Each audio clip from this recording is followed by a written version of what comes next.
E o Moro? O que você Entendo. acha que aconteceu com o Moro? Ah, Por que ele fritou o Moro e tirou o Moro, sendo que o Moro foi um dos caras que levou ele até lá? nossa, o Moro é um personagem shakespeariano também, né? Total, né? O Moro é um herói primeiro, um herói nacional, básico. Ele, pela primeira vez, foi o cara que é responsável, ele é a cara da Lava Jato, responsável por colocar criminoso de colarinho branco na cadeia. Ponto. Nunca Ele tinha colocou visto. o presidente da República na cadeia. Exatamente. Isso é fato, isso é histórico, isso é histórico. É uma oligarquia que sempre dominou o país, empreiteiros, empresários, Que se deputados, sentia senadores, acima etc. do bem e do mal. Acima do bem e do mal, com a tradição secular de impunidade, que foi lá e botou. Mudou as leis, colocou prisão em segunda instância, colocou delação premiada, enfim, uma série de coisas, e aí colocou as pessoas na cadeia. Aí vem o STF e reverte tudo. É. Tudo. E aí você tem a questão que ele entra no ministério do Bolsonaro, relativizando a questão toda O que será que foi prometido pra ele, assim? Você vai ter carta branca? Não, Você foi vai fazer... prometido carta branca, Foi, mas né? não foi dada. Só que o Moro agiu no ministério e foi um bom ministro. Teve uma redução drástica de criminalidade.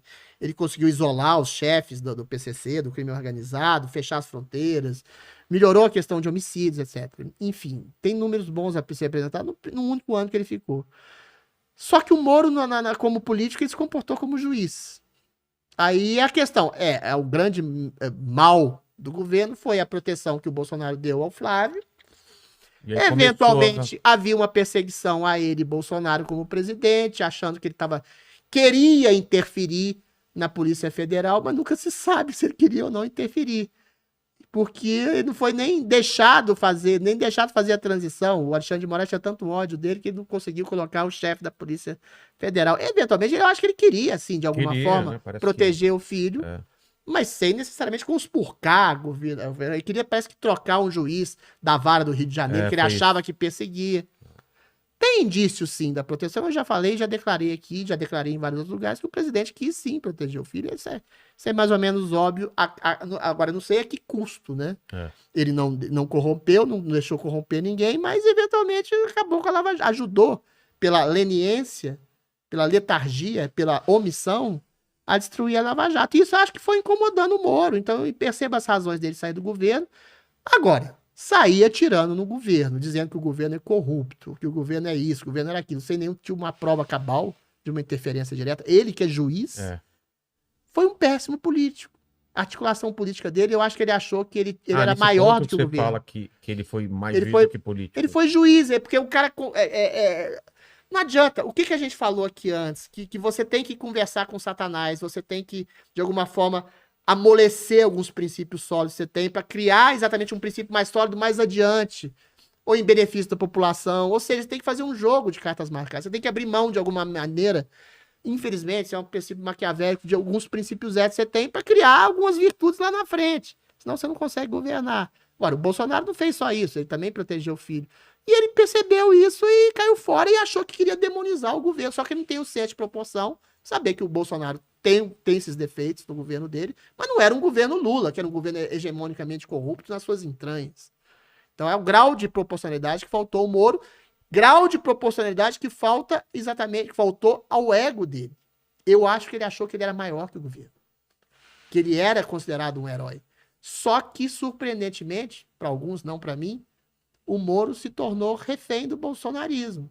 A partir do momento que ele, entre aspas, nas hostes bolsonaristas, foi percebido como ter saído do governo e não ter demonstrado prova nenhuma, zero, de alguma interferência, sendo que a acusação era a possibilidade da interferência da Polícia Federal, ele, como jogador de xadrez, ele agiu como um pombo que cuspiu no tabuleiro.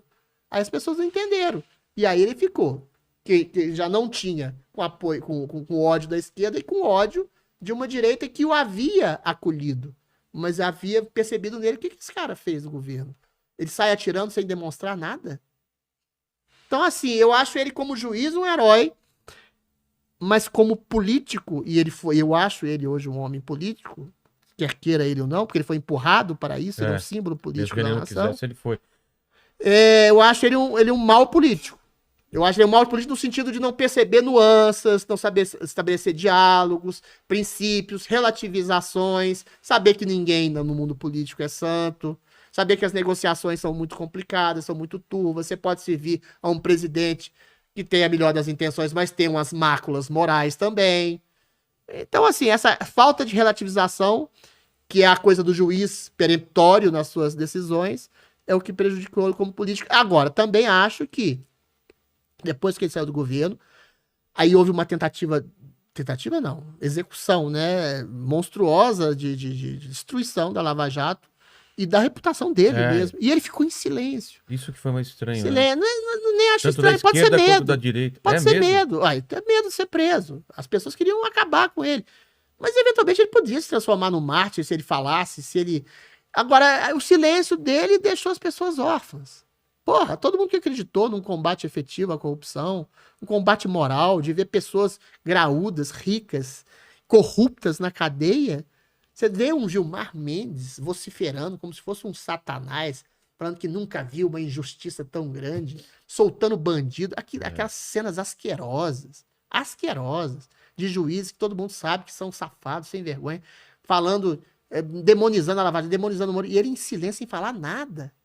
Porra, todo mundo se decepcionou. Agora parece, há boatos de que ele pode ser candidato à presidência da República. Não sei, não aposto em nada. Mas se ele for... Mas se ele for, ele vai ter obrigação de falar e dar cara a tapa, né? Ele vai ter que se posicionar, né? Ele não vai ter eu converso com os amigos do Moro e falo, porque ele é discreto. Não é hora de ser discreto. Enfia a descrição no meio do rabo. Enfia a descrição no cu. Entendeu? Agora, pra ser presidente, você não pode ser discreto. Eu vou ser discreto, eu vou ser comedido. Não. Porra, você tá no pior dos momentos do país em que a corrupção voltou assim. O combate à corrupção foi destruído. Você tem, se você não tem corrupção dentro do governo, você pode ter corrupção. Tem corrupção em prefeituras, em governos estaduais, que foi o que eu te falei, que foi colocada a corrupção. E se esses caras ficarem até terceira, quarta instância, sem possibilidade de delação premiada, esses caras nunca vão pra cadeia. Nunca. É a impunidade que vai voltar. Se ele não falar isso, e ele é a pessoa que mais bem pode falar disso, não merece ser eleito presidente da República, sinto muito. Tá.